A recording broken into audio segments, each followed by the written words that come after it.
Shabbat Shalom and unification to all my brothers in the nation. Coming at you at 6:30 in the morning from Brooklyn. Pretty crispy Sabbath morning that I'm enjoying right now.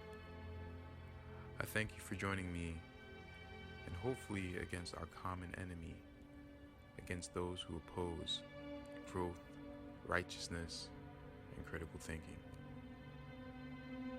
Today, the topic I want to talk about are the BOIs, aka the Black Only Israelites. This topic has many different layers to it, and I am also in the middle of a personal transformation as I am gaining more knowledge about the origins of our people in the last few weeks than I have in the last few years. I'm not sure if this knowledge is correct, but I'm riding this wave right now. So in other words, please bear with me if I am incorrect about any information that I might have in this video or to come. I have no ego when it comes to correction, especially now that I have been exposed to an entirely new way of thinking and looking at historical events. So if you want to say, Yahshua, you don't know what you're talking about, you're an idiot, you're ignorant to this, and so on. I'm not thin-skinned, I'm a big boy. I don't mind it as long as it's followed up with a solution, scripture, or a few sources disproving what I'm saying. But please do not speak out of your emotion, because I'm not going to respond to you, and you'd be wasting your time. First, when it comes to the Black Only Israelites, let me address some of the concerns that they have brought up. One of them is about interracial marriage. So does Hawa want us to interracially marry? The short answer is no. The long answer is that he favors people who keeps his commandments. An example of this is Ruth. The story of Ruth clearly tells us that the Most High, Ahaya, Hawa, cares more about what you do than who you are. Ruth, a Moabite woman, was looked at as a virtuous woman because of her acts. Even as a woman from another nation, she was shown love from Hawa. She is one of the few women in the Bible, and she wasn't even an Israelite by bloodline. So to me, that's pretty sad. What does that say about our women? Now, to also be fair, there are many different scrolls that King James didn't include, or whoever was in control of the scrolls didn't include. So we don't know exactly how many women were in the scriptures or how many women were written about. We were restricted from marrying other nation women because of the potential of them pulling us away from serving the Most High. And people who are Israelites by blood have an inherent connection to the Most High that everyone else does not have. You have the so-called Jews in Israel having the locks on the four corners of their head and having 4 strings of fringes streaming down the 4 corners of their clothes, while the Israelites simply do not bald any part of their head or their beard. And pictures of the black aboriginals had the same type of fringes that a lot of us wear today. You know, the ones that actually go around your entire garment. Yeah, they had those same ones. They also had it on their sleeves as well. Today, we just wear it on the bottom of our shirts. I just find that pretty crazy, that we are doing the exact same thing that they did without even knowing how and what they look like. But how many of you guys knew that? It's crazy, right?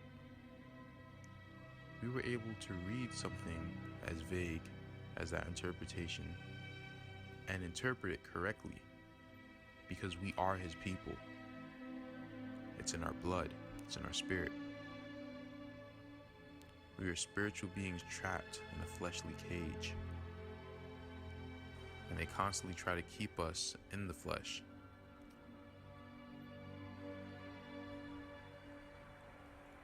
One of the ways they try to keep us in the flesh is for us to argue about fleshly things, such as who is from the slave ships or who isn't. Well, sorry to break it to you, but Deuteronomy 28:68 is more so talking about the Indian slave trade than the transatlantic slave trade. I say that because more Negroes, quote unquote, were transported everywhere else from America than they were from Africa to everywhere else. The waters coming here are 5 times harder to navigate through than from America to everywhere else. They only went to Africa because they wanted more slaves. And that's when Ham and Ishmael got together and sold a good amount of us off the west coast of Africa. But what is a good amount? Well, for starters, in total, all of the people who they sold was probably less than 5% of the amount of Indians that were sold in total. But not only all our people were sold, they indeed sold their own people into slavery as well. So all you Pan-African dudes, all you BOIs, you guys think everyone who came here on slave ships were our people? You don't think there were any Hamites on those ships? What about those possible Edomite Hebrews who came here from Europe when they were ruling in Spain? Not all of them were black-skinned Edomites from Europe, but some were. And when I say Edomite Hebrews, I mean a person who paternally is an Edomite, but the females that his forefather procreated with were Hebrew women, just like Herod, the half-Jew. So to be clear, a large amount of blacks were sold into slavery or kicked out of Europe and sent here. But they didn't discriminate on who anyone's father was.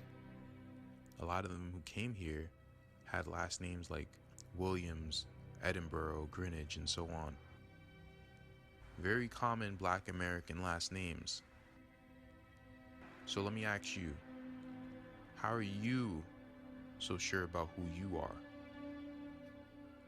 If you aren't sure about your own ancestry, how can you be so sure about someone else's? Now, this is a post that Seed of Israel posted. And this person commented on his video. And in classic Negroid ignorant fashion, this is how he responded.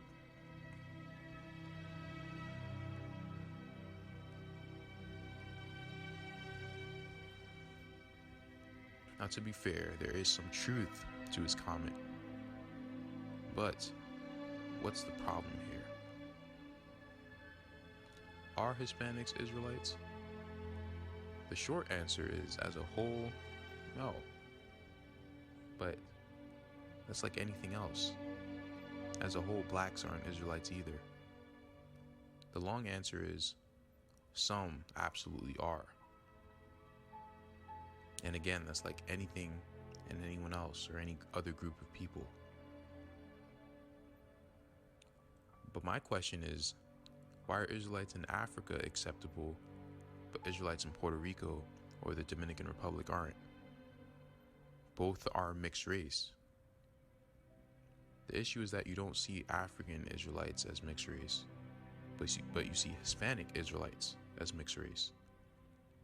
If you can't be mixed raced at all, then no one is being saved.